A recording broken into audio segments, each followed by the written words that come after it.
Rentable, fiable, innovant. Avec eux, ça risque de fluctuer. Mais soyez rassurés, vous serez en croissance sur le marché. Francis Gosselin, Philippe Richard Bertrand. L'économie, c'est sérieux. Mais prends pas ça pour du cash. Bonjour et bienvenue dans ce nouvel épisode. Philippe Richard Bertrand, qu'est-ce qui a attiré ton attention cette semaine?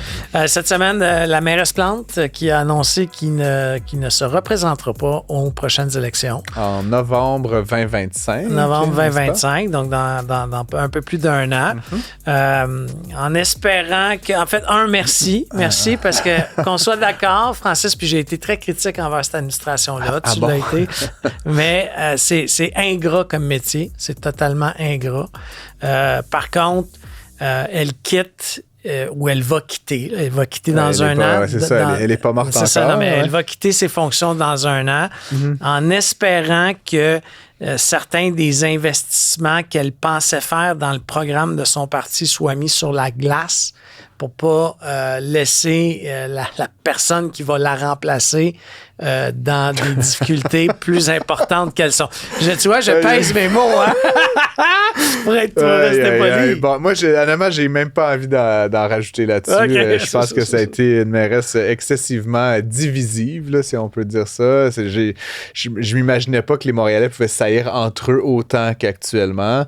C'est sûr que d'avoir quelqu'un qui n'écoute personne, qui est campé totalement dans son coin, qui est vraiment hostile à tout ce que, en tout cas, moi, m'intéresse, l'entrepreneuriat, le développement économique, la mobilité, qu'on le veuille ou pas. Je veux dire, elle n'a rien fait, là, quelques pistes cyclables. Puis encore une fois, je les utilise, les pistes cyclables, mais ils sont où? Il est où la ligne rose? Il est où le REM de l'Est? Elle n'a rien fait. Tu sais, fait qu'après 8 ans, j'ai l'impression qu'on a comme perdu une génération à Montréal sous cette administration-là. Fait que, tu sais, merci, I guess, mais tu sais, thank you next. Là, tu sais, genre, j'ai hâte de revoir, tu sais, avec, bon, tous ces défauts, là, évidemment, de Nicodère, mais tu sais, de revoir quelqu'un qui a une vision pour Montréal, qui n'est pas juste, tu sais, les 8 habitants de la rue Garnier. Là, puis, au moment de l'enregistrement, qu'on enregistre ça, il n'y a pas un grand prétendant qui s'est sauté dans la course. Ça va peut-être arriver. Il y a un candidat qui s'est déclaré là, pour... hier. Avant-hier, mardi, cette semaine. Younes El Moustir, je pense, qui compte briguer la chefferie d'Ensemble Montréal. Il n'est pas particulièrement connu là, dans les médias, mais je pense que c'est quelqu'un qui a oublions la partie idées, connue. Je pense qu'il faut quelqu'un de compétent, point. Hey Phil, il y a un gros redressement à faire. J'admire ta naïveté, honnêtement. Je sais, mais j'aurais envie de te dire, puis tu sais, c'est vrai, je veux dire, ne serait-ce que le choix de Mme Plante à la chefferie de Projet Montréal, où elle avait gagné contre Guillaume Lavoie, qui est un de nos collègues ici à CUB, à LCN, infiniment plus compétent qu'elle, je veux dire, mais parce qu'il n'était pas suffisamment à gauche, suffisamment au BNL, suffisamment il n'a pas été choisi. Malheureusement, au Québec, les élections municipales sont des vastes concours de popularité et de sourire. Je n'aurais pas lancé des rumeurs, mais ça serait le fun qu'ils reviennent peut-être. Ouais, ben là, écoute, je lui laisserai répondre de cette accusation. Ce ne sera pas moi. En tout cas, je veux faire taire tout de suite les rumeurs. Taux directeur, ben là, écoute, c'est la grande nouvelle de la semaine, Philippe. Bon, une grande nouvelle en même temps. Les deux la même journée, mercredi. Donc, pour moi, c'était comme vraiment festif, là, mercredi. Donc, une baisse d'un demi-point là, du taux directeur de la Banque du Canada. Honnêtement, c'était pas une surprise.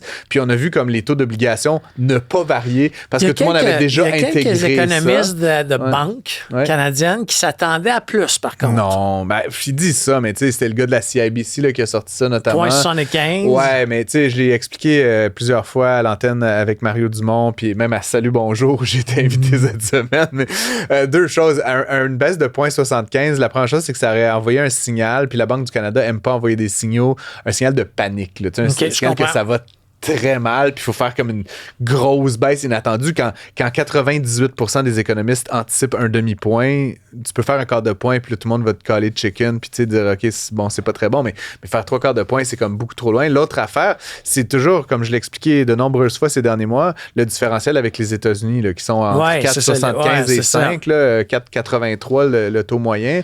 Là, le Canada, tu sais, avec la baisse de cette semaine, on est à 3,75, donc plus d'1 point de pourcentage sous les Américains. C'est pas bon pour le taux de change. On pense qu'à la réunion de novembre, le 7 novembre, la Fed va probablement baisser encore peut-être d'un quart de point. Donc, on va se rapprocher. Mais mon point, c'est qu'on veut pas se ramasser avec 2 points de pourcentage d'écart parce qu'éventuellement, ça fait que les capitaux vont plus vers les États-Unis que vers le Canada. Puis ça fait très mal à notre taux de change. J'ai un ami très proche de moi qui travaille pour le Bain Group aux États-Unis, à Washington. Grand cabinet conseil. À Washington. Puis lui s'attend à ce que la Fed américaine annonce dès le 11 novembre. Dans sa tête à lui, il attend que l'élection... Qui annonce quoi? C'est-tu le 11? Écoute, je me trompe peut-être de date. C'est parce que le 4 novembre, c'est l'élection. Le 5 novembre, c'est l'élection. Mais les rencontres de la Fed, c'est le 6-7. Oui, mais c'est tout de suite après. Je sais pas pourquoi. Ils attendraient quelques jours. C'est ce qu'il m'a dit. C'est ce qu'il m'a dit, je sais pas. J'ai pas suivi l'affaire. Moi, ce que je peux te dire, c'est que la rencontre de la Fed, habituellement, c'est 2 jours, le 6-7 novembre. Et généralement, à midi, le 2e jour de cette rencontre, ils annoncent leur décision. Oui, le sachet, il m'a dit le 11 à cause qu'ils ont peur à des contestations du clan Trump. En tout cas, on ne parlera pas trop de cette dimension-là politique. On va s'en rapprocher inéluctablement de cette date fatidique de l'élection américaine. Peut-être quelques petits éléments. Là. Tu sais que je suis assez critique du gouvernement fédéral actuellement, puis c'est pas un statement politique autant que je trouve qu'ils font un travail exécrable en matière de donner les règles du jeu. On a vu avec le taux d'inclusion du gain en capital, on a vu avec les subventions pour les véhicules électriques, les subventions pour les camions électriques, l'implosion de tarifs sur les véhicules chinois. Là, la nouvelle affaire, c'est qu'on va obliger les employeurs à augmenter le salaire des travailleurs temporaires de 20% dans 12 jours, là, genre, mais comme. Puis là, on parle de salaire qui, dans certains cas, en Alberta, vont augmenter genre de 8 de l'heure, là. Tu sais, genre, ça, comme. Il y a personne qui peut survivre à ça. Il y a probablement des compagnies qui vont devoir fermer, d'autres qui vont devoir licencier des tonnes de gens. Quand tu regardes le tarif, parce que j'ai regardé les tarifs, je me suis dit, hey, ça doit être des employés, puis tu sais, c'est peut-être un biais cognitif que j'avais à tu sais, pas. C'est une médiane, là. Oui, je sais, mais ils gagnent 30$ de l'heure. Oui, 60 000 par année. Oui, mais c'est une médiane. Non, mais c'est pas du cheap labor. Non, c'est ça, exact. Mais t'en as en bas de ça, mais t'en as évidemment au-dessus. Donc, bref, encore une très, très mauvaise décision du ministre du Travail, Randy Boissonneau. On compatit avec les entrepreneurs qui sont victimes de cette mauvaise gouvernance. Restez avec nous. On a 3 segments super intéressants. On reçoit Derek Morin, qui est un des associés chez Poche et Fils, qui a aussi lancé un livre qui a parlé il a écrit un livre sur sa vente de son entreprise. Fin heureuse.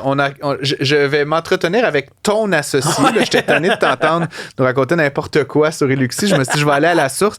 Le chef des technologies d'Eluxi, Marc-André Lancio. Et on finit avec Véronica Perich et Gabriel Lafleur, donc qui sont 2 jeunes entrepreneurs qui ont racheté une entreprise familiale avec une associée et fondé un cabinet, une agence de voyage 100% numérique, 100% virtuel pour les jeunes qui veulent avoir un service de voyagiste, dans le fond, mais qui ne veulent pas nécessairement passer par la méthode traditionnelle. Donc, merci d'être à l'antenne et à tout de suite. Un taux d'intérêt très élevé qui défie toute la concurrence du marché. Avec Francis Gosselin et Philippe Richard Bertrand.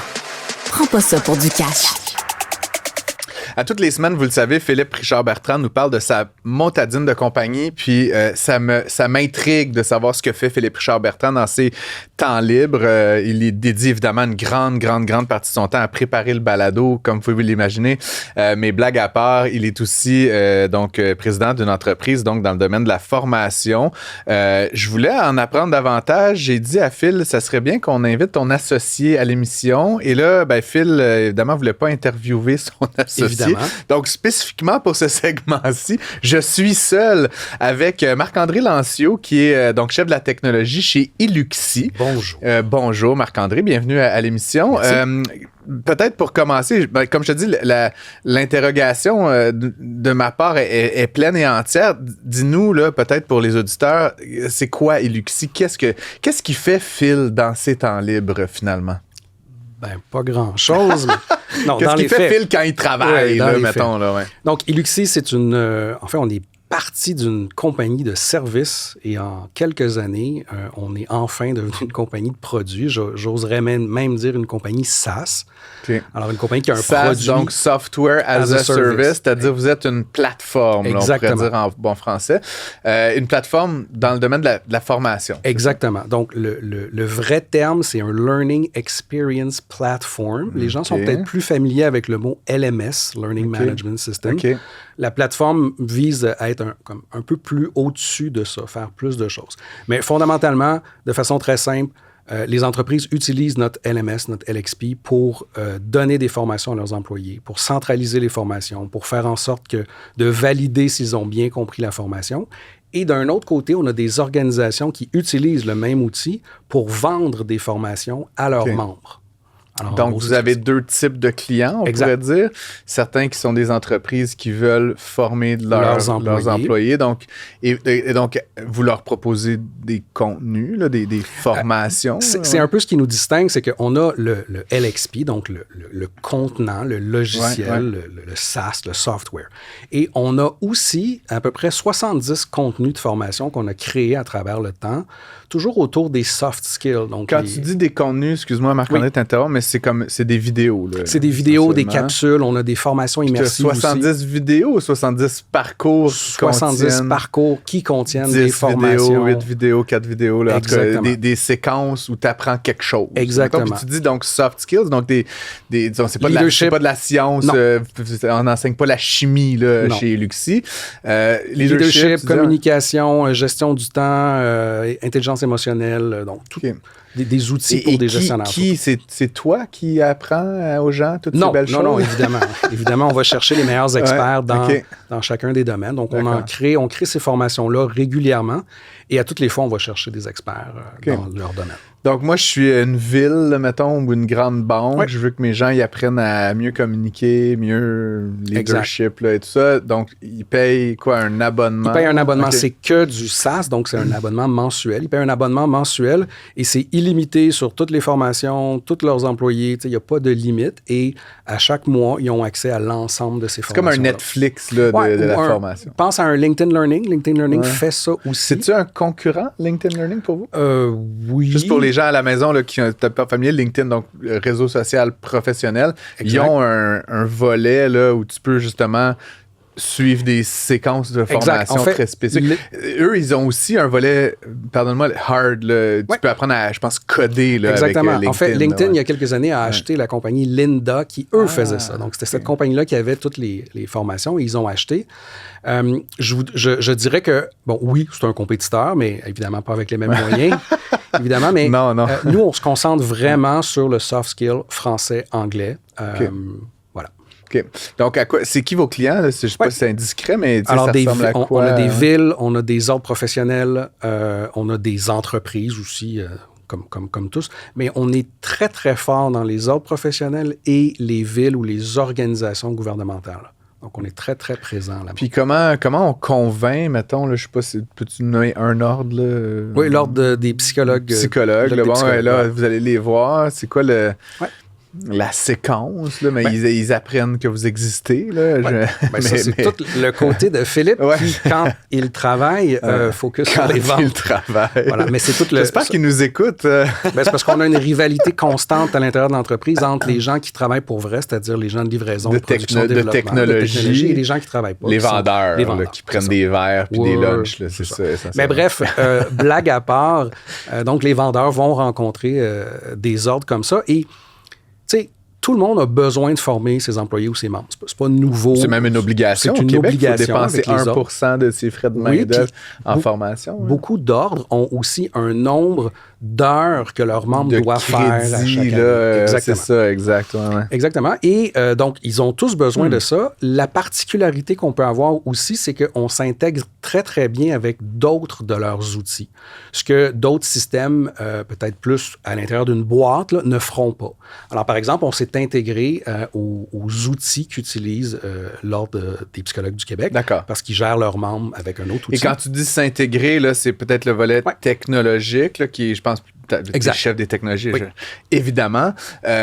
Donc, à quoi ça ressemble, là? Encore une fois, je veux pas que tu nous rentres dans le code, là, mais c'est quoi les gros morceaux d'une bibite comme celle-là? Je veux dire, il faut une page web, là, j'imagine, mais derrière, là, j'imagine qu'il y a plein de morceaux que tu codes, que votre équipe a codé ces dernières années. Ouais. Exactement. Donc, c'est une page web où les gens se connectent comme Google, comme Netflix, comme Salesforce, comme Netflix. Exactement. Ouais. Et donc, chaque utilisateur a un nom d'utilisateur, un mot de passe, se connecte et a accès aux formations, au contenu que l'organisation a décidé de te rendre disponible. Parce qu'à l'intérieur d'une organisation, si tu es, je ne sais pas, dans le département des vendeurs, tu pourrais avoir accès à certaines formations et d'autres formations. Donc, toute la gestion des permissions est faite comme ça. Ça, c'est un. Ensuite, si on veut permettre à l'organisation de vendre des formations dans un catalogue, ils doivent être en mesure de gérer le catalogue, de dire combien ils vont vendre ça, à qui ça s'adresse, etc. Donc, quand quelqu'un achète les formations, les droits doivent être octroyés, etc. Puis, il y a tout le reporting après. Une fois que les gens ont fait la formation, on veut savoir en tant qu'organisation... Marc-André a suivi formation XYZ. Est-ce qu'il y a un test, un quiz? On peut avoir autant de tests qu'on veut. Parce que j'ai une question pour toi, là, excuse-moi, mais qu'est-ce qui empêche, mettons, puis on a vu ces scandales-là dans la fonction publique fédérale, puis je veux pas tourner le fer dans la plaie, mais tu sais, moi, je dois faire, je suis psychologue, je dois faire mes heures de formation, je pars mon vidéo, je vais me faire un sandwich. Effectivement. Une demi-heure plus tard, je reviens. Comment est-ce que vous faites pour vous assurer? Parce que dans le fond, il y a deux choses. On veut que les gens développent des habiletés, ça c'est une chose, mais on veut aussi, dans les faits, qu'ils fassent des heures de formation parce qu'on pense que c'est important. Et la façon de faire ça, ce n'est pas d'avoir une formation qui dure 4 heures et que j'ai rien à faire pendant 4 heures. C'est pour ça que nous, on prône beaucoup les micro-apprentissages. Donc, on va scinder la formation de 4 heures en petits blocs de 3, 4, 5, 10 minutes. Et entre chacun des blocs, on va poser des questions. Fait que tu peux pas t'en aller pendant 4 heures. Il faut que tu répondes. Faire jouer la vidéo YouTube là, équivalente, puis après ça, dire... Check, j'ai fait 4 heures de formation. En fait, tu peux partir 3 minutes, mais il faut que tu reviennes. Donc, voilà. Puis répondre à des questions. Répondre à des questions. Un peu liées au contenu qui a été diffusé. Exact. Donc, il faut que tu aies écouté. Il faut que tu aies écouté. Très intéressant. Tu disais, on parlait de LinkedIn, qui est, évidemment, une milliardaire là, américaine dans plein de langues. Là, vous êtes une entreprise québécoise. Oui. À quoi ça a l'air, le panorama, puis là, tu me parlais, l'Ordre des psychologues du Québec, là, mais est-ce que vous avez déjà l'ambition d'aller au Canada anglais, aux États-Unis, dans le monde? Parle-nous un peu de, Luxi, dans 5 ans, là, vers quoi vous vous dirigez comme organisation? Excellente question. En fait, on a engagé il y a quelques mois pour la première fois notre premier vendeur à l'extérieur du Québec. Donc, un vendeur en Ontario, à Toronto. Et donc, on commence à démarcher le marché du Canada anglais. On a déjà quelques nouveaux clients du Canada anglais. Évidemment, notre produit, tout est bilingue. Donc, ça a déjà été pensé pour ça au départ. Donc, on s'adresse au Canada anglais désormais. Puis dans 5 ans, c'est loin, là, mais dans 5 ans, les objectifs qu'on s'est fixés, là, le BHAG, si on veut, le gros... Big, hairy, ambitious goal. Audacious c'est ça. Donc, le grand, le viser les étoiles ou viser la lune, là, je sais pas quoi. Là, Exactement. Donc, c'est 20 millions d'apprenants. Donc, 20 millions d'utilisateurs qui vont avoir utilisé un ou l'autre de nos produits pour apprendre quelque chose. Donc, c'est notre 20 objectif. Millions, c'est la moitié de la population canadienne. C'est beaucoup, donc il va falloir sortir du Canada, évidemment. Je voulais juste remettre les choses Canada en anglais et après ça, États-Unis, évidemment. Puis pour donner une comparaison, aujourd'hui, on est à peu près à 180 000. Donc, il en reste beaucoup, évidemment. Mais on a quand même fait beaucoup de chemin. Il faut multiplier par 100. Exact. Dans les 5 prochaines années. Exactement. C'est intéressant comme amplitude, j'aurais envie de dire. Puis sur ce chemin-là, là, mettons, puis si on ramène ça un peu à aujourd'hui, c'est quoi les obstacles? Là? Qu'est-ce qui est difficile? Parce que sinon, on va tous faire ça, Marc-André. Qu'est-ce qui vous ennuie? Qu'est-ce qui te garde réveillé la nuit là, aujourd'hui dans ton job? Toutes les entreprises ont des challenges, évidemment. Il n'y a rien de nouveau. Je vous dirais, qu'est-ce qui m'empêche de dormir? Il n'y a pas grand-chose, en fait. C'est une expression. Mais comme notre domaine, comme mon domaine à moi, c'est la technologie, il y a peu de choses qui me font peur. Fait que ça va être plus du côté, comment on fait pour développer le marché, comment on fait pour aller là. Puis ça, c'est la job de nos autres partenaires ici. Mais au niveau de la technologie, il n'y a pas grand-chose qui me fait peur. En fait, c'est excitant. C'est excitant de voir tout ce qui se passe, tous les outils maintenant qui existent qu'on peut utiliser pour renforcer notre produit, pour donner une meilleure expérience. On parle d'intelligence artificielle, évidemment. Mais juste pour qu'est-ce qui... peut-être là, tu as le volet technologique, tu dis tu dors bien, grand bien t'en face, mais je veux dire, vos concurrents pourraient venir vous prendre une part de marché, vous pourriez faire faillite. Là, je veux dire, c'est pas facile, là, je veux dire, à la fin. C'est jamais facile. Et c'est un gros marché. En fait, ce qui est intéressant, c'est que, premièrement, c'est un marché de 20 milliards de dollars sur la planète. Mettons, ça grandit de 20% à chaque année. Fait que, ça n'arrêtera pas demain matin que les gens vont avoir besoin de formation. Donc, c'est un grand marché. Évidemment, ça vient avec beaucoup de compétiteurs. Mais il y a beaucoup de compétiteurs aux États-Unis. Il y en a quelques-uns, évidemment, au Québec. Donc, à tous les jours, on se vole, mais on s'emprunte des clients d'un fournisseur à l'autre. Et notre objectif, c'est évidemment d'offrir le meilleur service à la fin de la journée. Parce qu'à la fin de la journée, si le client a un excellent service puis la plateforme fonctionne, il y a peu de raisons d'aller voir ailleurs. J'ai l'impression, puis tu sais, corrige-moi si je me trompe, mais c'est quand même un peu un nouveau secteur. Là. Je veux dire, l'apprentissage, ça vit comme le monde, mais tu sais, ce que tu dis, les LMS, là, c'est assez... Tu sais, même Netflix, ça a quoi, 10-12 ans là, en tant que plateforme vraiment numérique. Peut-être plus que ça, Netflix. Oui, c'est déjà plus que ça. Je me vieillis. Là. En fait, j'aimerais ça que ça fasse 12 ans, mais non, c'est comme 99. Mais là, ma question est la suivante, Marc-René. Dans un marché comme celui-là qui est un peu naissant, ou en tout cas en émergence, il y a beaucoup de compétiteurs, justement, souvent, il y a plein de micro-firmes qui font plus ou moins la même chose. Est-ce que sur dans votre boule de cristal, sur votre roadmap, est-ce qu'il y a des notions de fusion, de rapprochement, de partenariat? Comment tu envisages justement éventuellement, tu peux grandir de manière organique, mais c'est sûr que d'acheter ou d'être acheté par une compagnie de taille similaire, ça va 2 fois plus vite. C'est sûr que c'est dans les plans, probablement acheter ou se faire acheter, on verra, mais pour grandir plus rapidement, effectivement. Puis il y a quand même beaucoup de joueurs qui restent petits et qui restent encore avec un produit qui n'est pas tout à fait mature, avec peu de clients. Nous, on a beaucoup de clients, on a un produit qui est mature, donc on est déjà rendu plus loin que beaucoup de petits joueurs. Donc, vous êtes peut-être plus requin que petit poisson. Peut-être. C'est très intéressant. Marc-André Lancio, je rappelle que tu es chef de la technologie, tu es l'associé de Philippe Richard-Bertrand chez Iluxi, donc une plateforme d'apprentissage, le type LMS. Merci d'être venu à l'émission. C'est un plaisir. Très intéressant. Francis Gosselin, Philippe Richard-Bertrand. Le seul duo qui vous redonne vraiment la monnaie de votre pièce. On est avec notre prochain invité. Il s'appelle Derek Morin. C'est un associé de la compagnie Poche et Fils. Mais la raison pour qu'on l'a invité aujourd'hui, c'est qu'il a écrit un livre suite à avoir vendu son entreprise. Livre que j'ai littéralement dévoré en un week-end d'un coup. Alors, salut Derek. Merci d'avoir accepté notre invitation. Merci Philippe. Merci. Alors, le livre qui s'appelle... Fin heureuse. Ce que je trouvais bien drôle, qui est tout jaune. Là, on n'en a pas un exemplaire, mais allez voir ça. Ça se vend trop. En fait, j'en avais un en m'en venant. Il y a quelqu'un qui m'a abordé dans la rue. Puis tu y as donné. Non, j'ai vendu. Ah oui, c'est vrai, c'est le partner de FDB. Lui, on voit des petites... Donne-nous donc un peu... explique-nous la compagnie que tu as vendue avant qu'on tombe dans le livre, mais elle faisait quoi? Puis, un peu l'histoire du pivot que tu as été obligé de faire. OK, moi, j'ai parti en 2011 une compagnie qui faisait des sites web, des applications, des logiciels. Puis, rendu en 2016, on a développé nos propres produits parce qu'on était un peu tanné d'être à la merci des demandes des clients. Là, à minuit le soir, on change telle affaire puis ces affaires-là. Je pense que j'ai bien connu ça. T'as connu ça. On s'est rendu compte que ça... dans le fond, c'était tout le temps à recommencer. On a décidé de lancer nos produits. On a bâti 6 applications sur Shopify. Puis 2 templates, 2 thèmes, des gabarits pour bâtir ta boutique Shopify. On s'est vraiment concentré dans cette niche-là en se disant, on fait le pari que Shopify va exploser, ce qui a été un bon pari. Puis il y a une de ces applications-là qui ressortait du lot, qui était 93% de nos revenus récurrents. Puis en 2020, on a décidé de tout abandonner le reste, le service, les autres applications.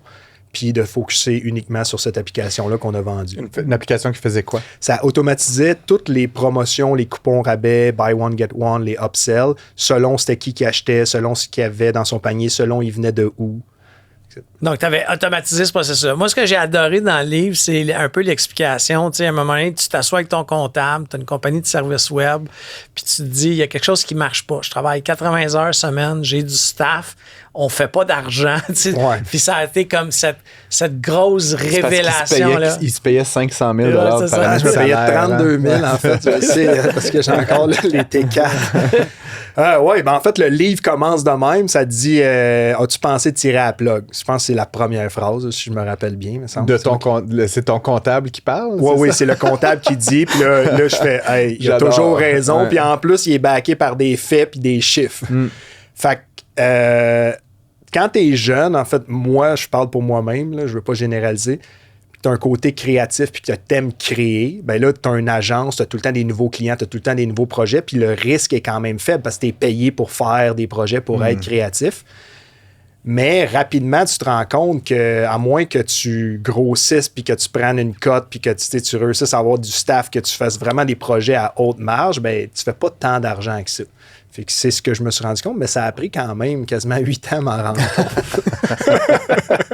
Oui, mais là, quand tu t'en rends compte, ce que je réalise avec ta personnalité, parce qu'on a réalisé tantôt qu'on se connaissait, on s'est croisés dans un meeting il y a 15 ans. J'ai l'impression que Derek, il connaît tout le monde. Parce que lui et moi aussi, on se connaît. Et je savais pas, quand tu m'as dit Derek, on s'est vu plusieurs fois. Il y a du monde qui pense ou qui se disent qu'ils ne connaissent pas, mais moi, j'y connais. Mais là, ça, c'est weird. À un moment donné, tu réalises que, tu sais, bon, ton comptable te dit, tu tires ça à la plug, là, tu t'expliques, là, tu décides de tomber dans un chiffre. Puis c'est comme si je vois un mindset totalement différent à partir de ce moment-là où la rentabilité devient, je dirais pas l'unique modèle, mais il faut que ça soit rentable. Ouais, mais c'était exactement ça. Je pense que tu le décris bien.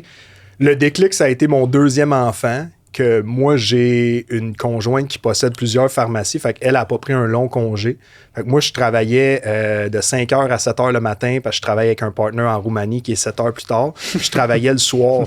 Puis le jour, je m'occupais de mes enfants. La COVID est arrivée en 2020.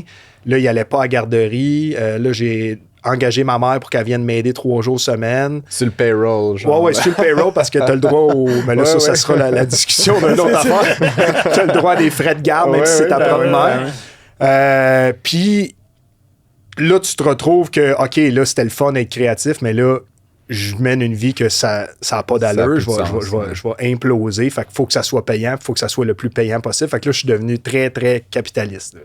Agressif, capitaliste.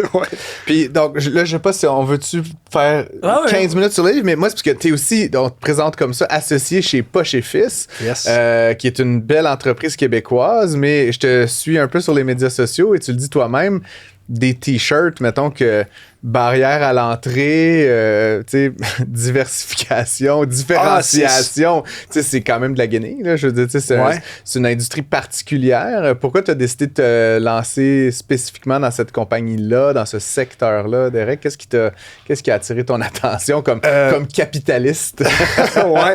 Ben, quand j'ai publié le livre, mon objectif, honnêtement, principal, c'était de développer mon réseau, parce que moi, mon réseau, on s'était rencontrés en 2011-2012, mais les 6-7 dernières années, j'étais tellement focus dans mes 2 enfants puis ma business que je faisais plus de 5 à 7, je connaissais plus personne. Puis là, je me rendais compte que j'étais rendu irrelevant. Là, je checkais sur LinkedIn, je connaissais plus personne. Dans le fond, c'est comme si j'avais plus de réseau. Là, je disais, hey, le livre, je vais rencontrer du monde, je vais faire des vidéos, hey, j'ai fait tel livre, nanana. Puis c'était un de mes objectifs principaux. Puis j'ai rencontré Anthony Vandram, le fondateur de Poche et Fils. Puis ça a connecté, on a commencé à s'appeler, à se texter, on est allé jouer au golf. J'ai dit, gars, moi, au golf. Il a cassé le 80 cette année. Il est pas pire. Fait que c'est de même que ça s'est bâti. Puis une des raisons principales pourquoi j'ai investi dans Poche et Fils, c'est lui. Je me le cacherai pas. Il sait. Il y a quelqu'un qui a montré une aussi grande résilience, quasiment une obstination de ne pas faire faillite, puis de remonter la pente, puis de créer un personnage, puis d'essayer de C'est ça, relancer. François Daigle-Bérubé, qu'on a accueilli ici à l'émission il y a peut-être 2 mois. Est né aussi un peu dans cette période-là. Ouais, dans cette période-là tumultueuse. Parlant de capitalisme. Oui. Ben, le banquier avait demandé à Poche et Fils d'avoir un mentor, fait qu'ils l'ont créé. Dans le fond. Ce qui est quand même smart. Tu coupes des dépenses, dans le fond. Il est déjà sur son payroll. Il est déjà sur son Fait payroll. que c'est ça. Puis j'aimais aussi... Je pense que je suis un gars un peu contrarian en anglais. J'aime les contrastes. Ouais. Là, je partais d'un SaaS B2B techno à... vendre des t-shirts. Vendre des t-shirts B2C principalement à des mères de famille entre 35 et 45, etc. Fait que là, j'étais là, OK. J'aime le contraste original à chaque sir, fois. Ça, c'est de la pub gratuite Ange Québec. On va arriver sur Ange Québec dans un instant. Récemment, vous avez fait une couple de stunts publicitaires, j'ai envie de dire, le Saint-Hubert notamment et tout ça. Puis là, j'ai vu que Saint-Hubert était venu vous visiter. Parle-nous un petit peu. J'ai l'impression que Poche et Fils a comme clairement une deuxième vie, là, qui rencontre avec les banquiers, François Degberubé, puis là, tout ça. Vous êtes un petit peu baveux, j'ai l'impression, dans votre façon d'approcher l'industrie, le monde, puis baveux, je le dis avec respect. Avec respect. C'est rare que ça c'est synonyme de respect, mais... Vous êtes provocateur, là, du moins. Là, en fait, moi, ce que j'aimais du brand honnêtement, là, quand j'ai investi dans Poche et Fils, là, j'étais sûr que ça n'existait plus. J'étais là, vous existez encore, parce que c'était tellement fort dans mon plus jeune temps. Tu sais, c'est pas mal tout du monde de mon âge qui magasinent pas pour eux-mêmes, puis c'est leur blonde qui l'achète, ou leur mère, ou fête des pères. Tu sais. Puis, mais ça a tellement été big pendant un certain temps, quand ils ont quand même parti de faire des t-shirts avec la mère d'un ami qui faisait la couturière, puis à monter à 3,8 millions de chiffre d'affaires, être dans tous les sports experts, être dans tous les Simons. Là, la COVID... se faire copier, parce que l'idée était tellement brillante. Tout le monde les copiait, même Simons les copiait encore aujourd'hui. Tu vas là, puis tu peux acheter des poches, mais ils ont quelques-uns de nos chandails encore, puis qui nous commandent, puis on est très, très, très reconnaissant de ça. Mais moi, j'aimais le côté, OK, on fait de la business, mais pas comme les autres. Moi, j'ai toujours été un peu de même. Tu sais, ma compagnie s'appelait Tabarnap. Fait que c'est quand même...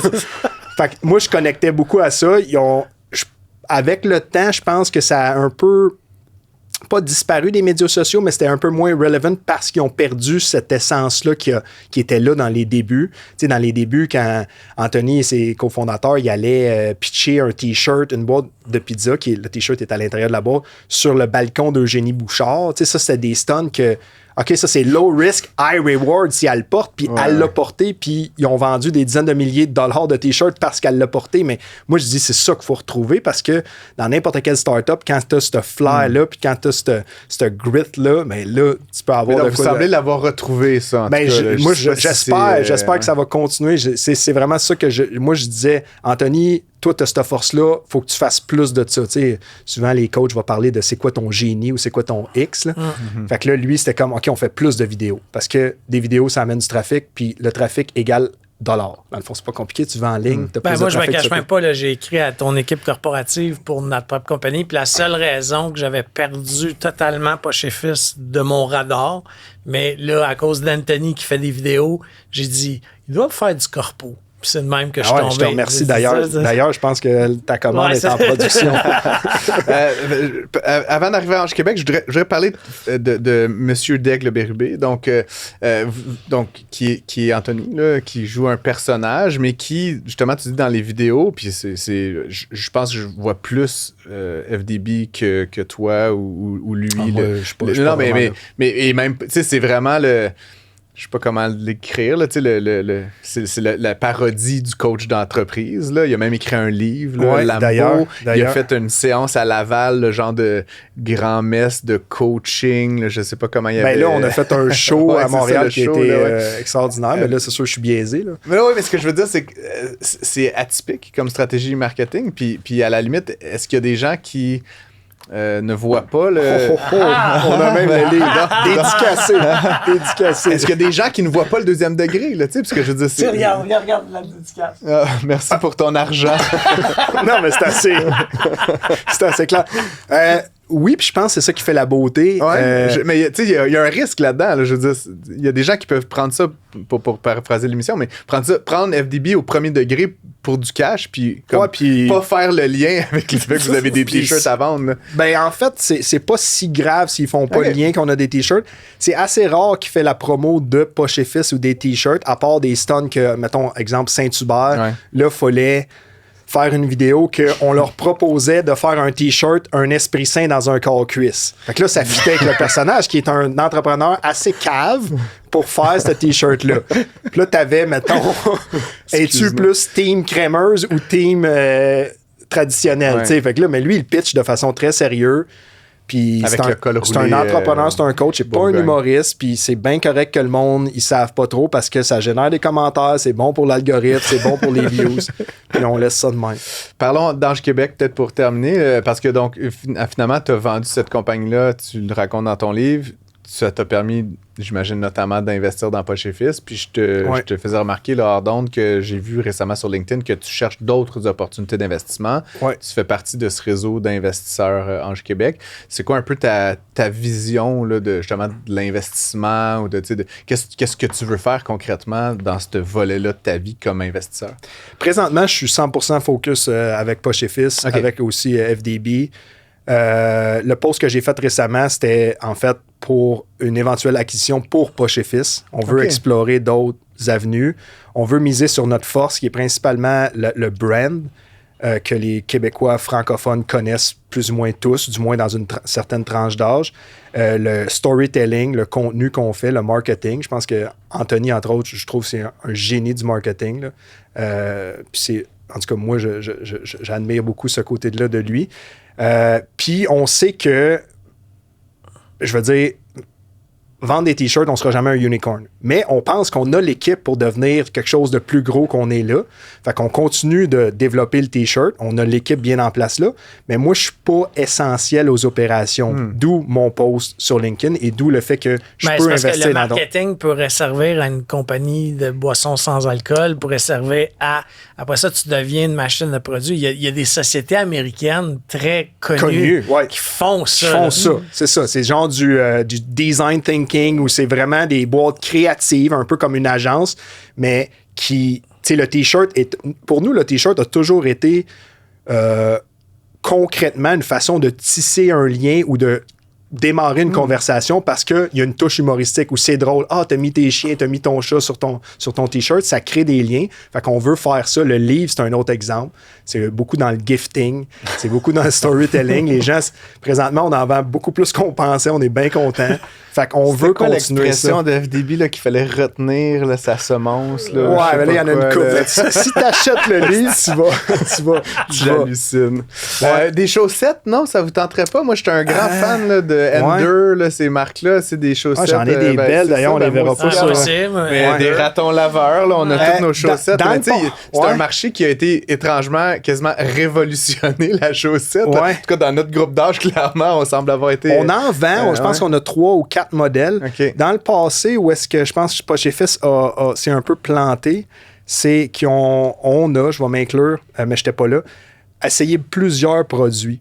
Puis trop rapidement. C'est comme si tu développes un logiciel, puis là, tu as plein de fonctionnalités, mais le monde, ils veulent pas tout ça, ils veulent une affaire. Ce qu'ils voulaient, c'était des t-shirts ou des crew-necks, puis c'est ce qu'on vend, puis c'est ce qu'on vend le plus. Puis là, on se rend compte que ce qu'ils veulent vraiment parmi tout ce qu'on vend, c'est la personnalisation. Ils veulent mettre leur famille, leurs souvenirs, leurs voyages, leurs animaux de compagnie sur leur t-shirt. Fait que c'est ça qu'on focus dessus. Puis les prochains produits qu'on va sortir vont s'adresser à ce client-là qui commande déjà pour son animal de compagnie, exemple.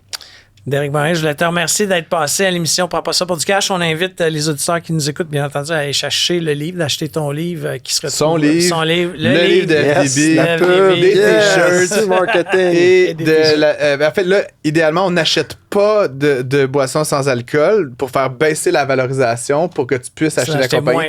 Puis là, après ça, on se met à en acheter. Puis après, on fait un off style puis on prend contrôle.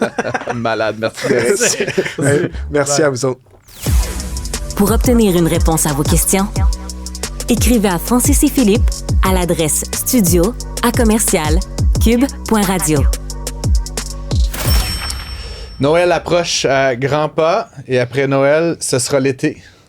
Quelle introduction fabuleuse que je viens de faire, n'est-ce pas? Le taux directeur a baissé cette semaine. Encore plein de raisons de voyager, n'est-ce pas?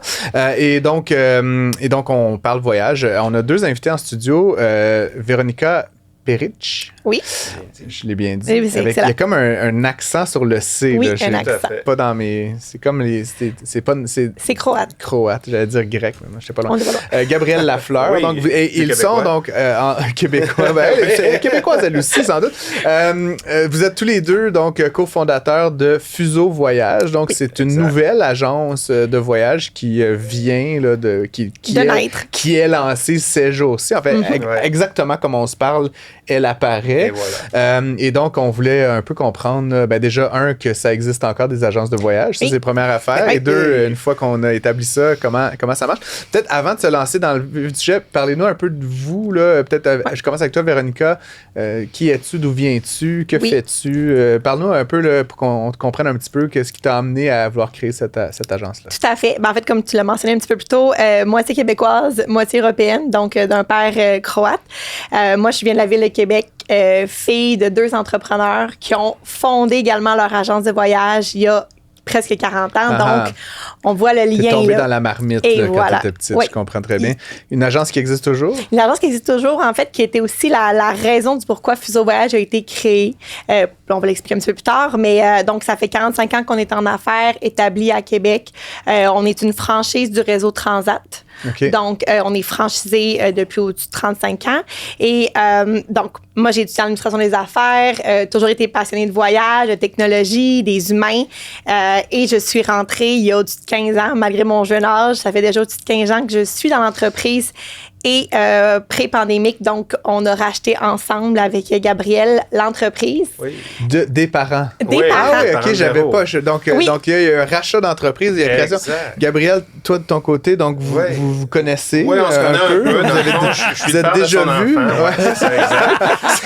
C'était accidentel ou... Non. On s'est rencontrés un soir d'été au Backstreet Boys. Ouais, OK. Ça a collé. Ça a collé. Puis, viens-tu du milieu du voyage, toi aussi? Pas vraiment, non. J'ai été pendant des années dans les télécoms. Presque toute ma jeune carrière, ça a duré 13 ans. Puis ensuite, j'ai rencontré Véro. J'avais une passion pour le voyage. Donc, on a allié nos forces ensemble. J'étais comme un peu le underdog du monde du voyage, tu sais, parce que j'ai jamais travaillé là-dedans. Personne ne me connaissait, mais du jour au lendemain... Du jour au lendemain. Du jour au lendemain, comme ça. Voilà. Un vrai pro. Oui, je connais ça. Du jour au lendemain, donc... j'ai décidé de me lancer dans l'aventure avec elle, puis avec la fibre entrepreneuriale qu'elle avait, ça m'a beaucoup stimulé, et voilà, donc on a acheté... Moi, j'ai une question par rapport au modèle. Ouais. Comment qu'il y avait, tu sais, sur 35 ans, le modèle des agences de voyage a beaucoup changé. Ouais. Énormément. Tu sais, avec l'arrivée des plateformes web. Mm-hmm. Comment on se réinvente aujourd'hui dans ce domaine-là? Bien, premièrement, c'est une excellente question. Puis c'est la raison, c'est plein des questionnements qu'on a eu pendant la pandémie, justement, qu'on voyait à quel point les gens... Plus personne voyageait. Plus personne voyageait, mais beaucoup de gens avaient vraiment besoin de nos services. Puis, on a vraiment une clientèle qui s'est rajeunie post-pandémique. Fait que là, nous, on a commencé à imaginer un peu qu'est-ce qu'il faut faire pour que dans 10, 15 ans, même 5 ans, on soit encore pertinent aux yeux d'une génération qui, là, en ce moment... a peut-être délaissé le concept de l'agence de voyage. Puis comme tu l'as mentionné un peu plus tôt, est-ce que ça existe encore? Il y en a pour qui ne comprennent même pas le pourquoi. Ils n'ont pas été éduqués vers l'agence. Ben, puis honnêtement, vous êtes super sympathique. Puis je suis content, justement, puis on est là pour apprendre. Oui. Moi, je voyageais, j'ai fait le C, là, avant la pandémie surtout. Je voyageais sans arrêt, partout. Ouais. Je suis comme un grand garçon, là. Puis je sais, ma conjointe travaille en hôtellerie, là. J'essaie de booker sur le site de l'hôtel.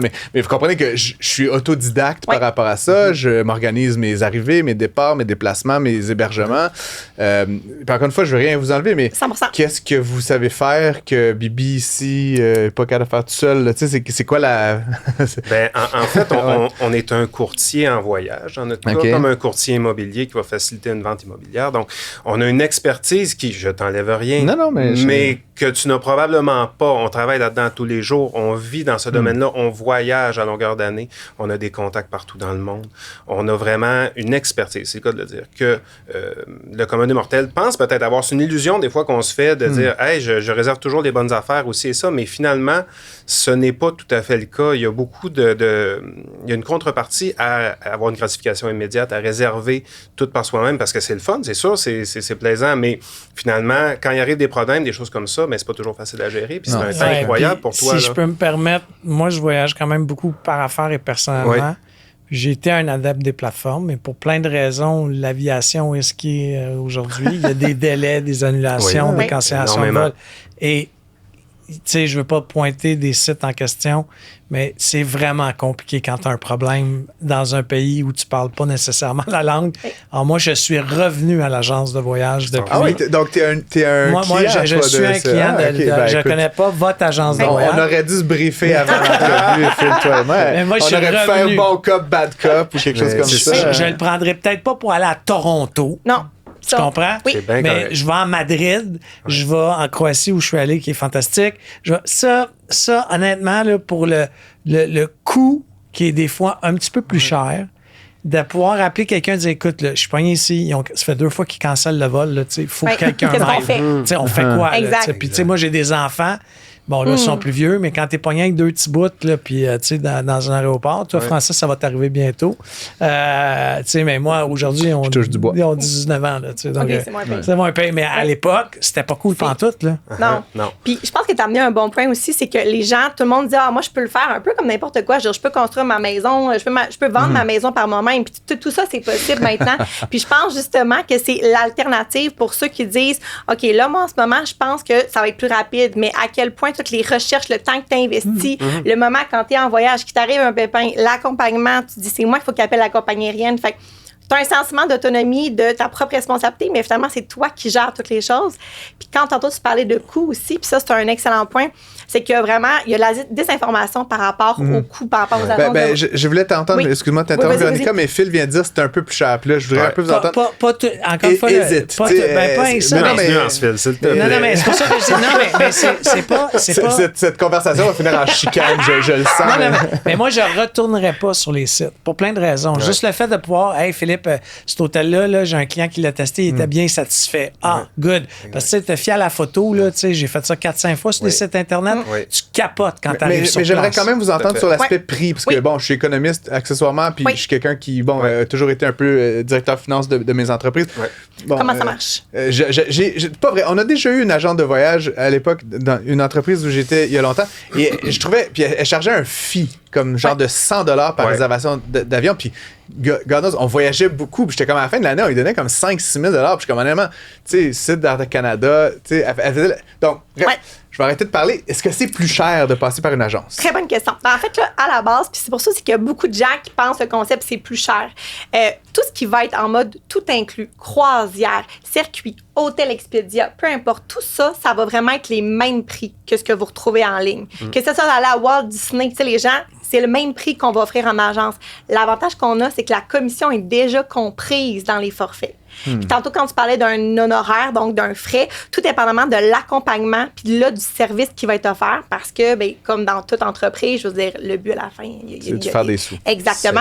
Puis nous, c'est une émission d'entrepreneuriat, on n'est pas... Voilà. Mais deuxièmement, ça se négocie avec l'agence. Je présume, si tu es un client annuel...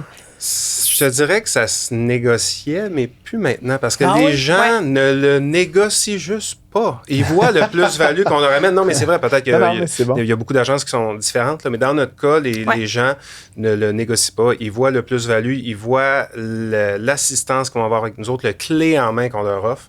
Puis à partir de là, payer 50$, 75$, même jusqu'à 250$ pour un gros circuit à la carte, il n'y a aucun problème avec ça parce que, en plus, entre toi et moi, là, sur un dossier de 20 000 $, c'est quoi 500$ pour être bien accompagné? Bon, ben, tu sais, je comprends que c'est 500$, mais ça reste que on a vraiment une expertise qu'on met à votre profit, puis voilà. Non, mais encore une fois, même si c'est 50$ sur un forfait de 1000$, parce que tu t'en vas pas loin, honnêtement, juste le safety, excusez l'anglicisme, mais le mot anglais, mais de pouvoir appeler quelqu'un si t'es pogné à l'autre bout, tu sais, moi, jamais je vais revenir à l'inverse à cause de ça.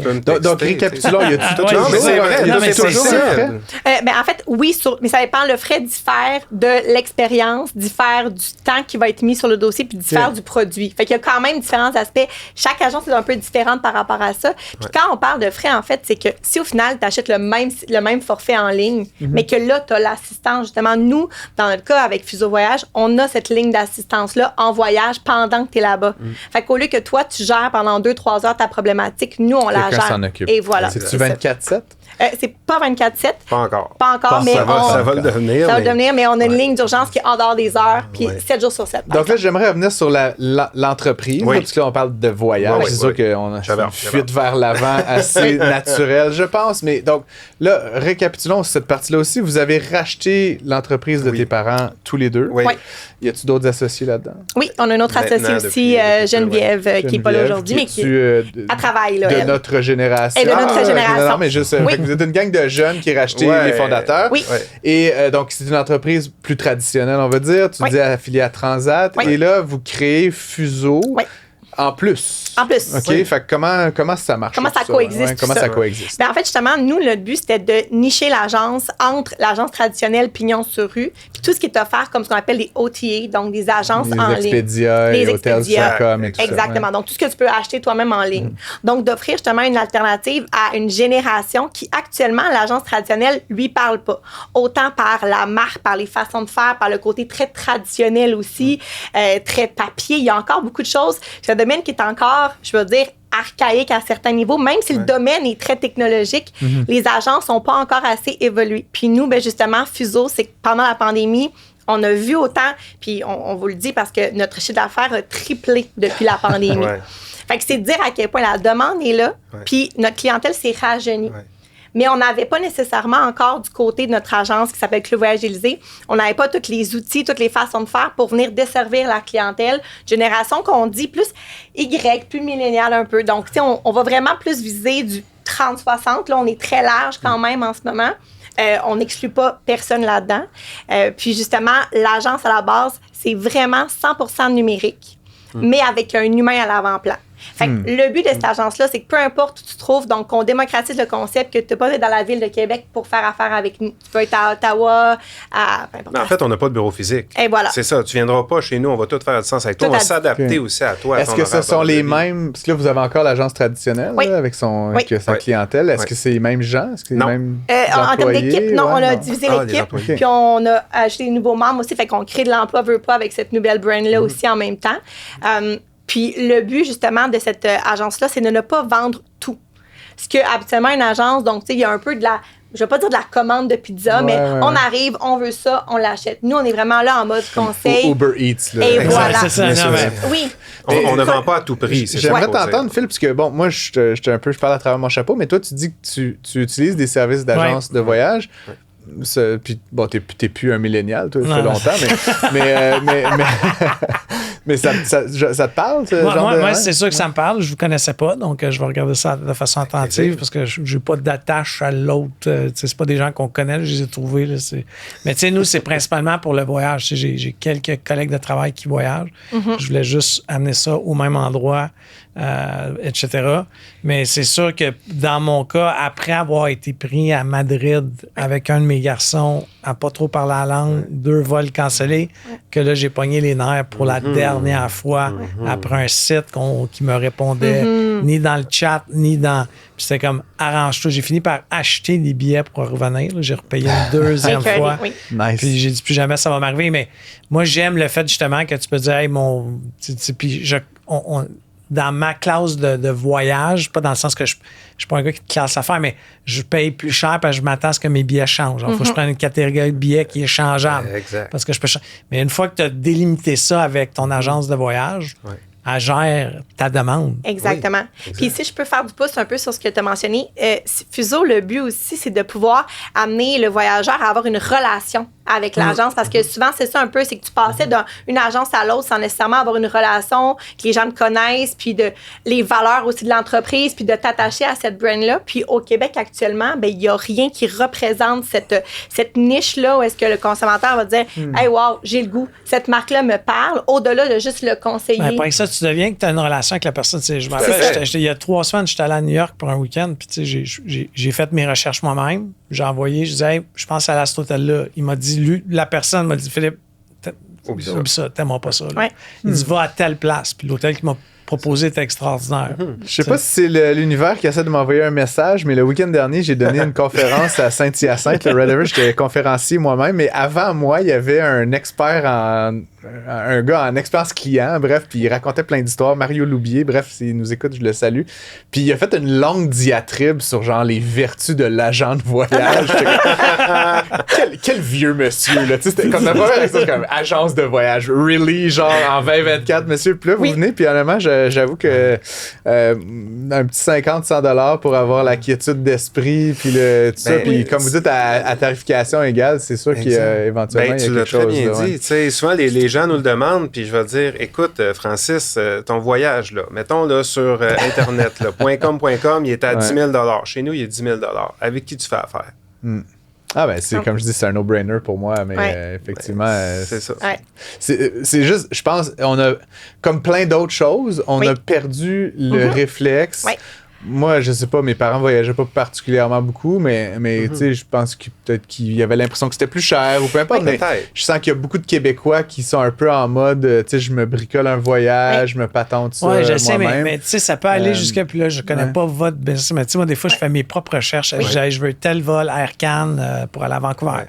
Puis la personne, elle me répond, elle dit, Philippe, OK, il est tant de $, mais il y a, je vais dire n'importe quoi, Porter à tel, 1 heure après, puis il est 200$ de moins. Là, je fais, je vais prendre Porter. Tu sais, c'est un voyage personnel.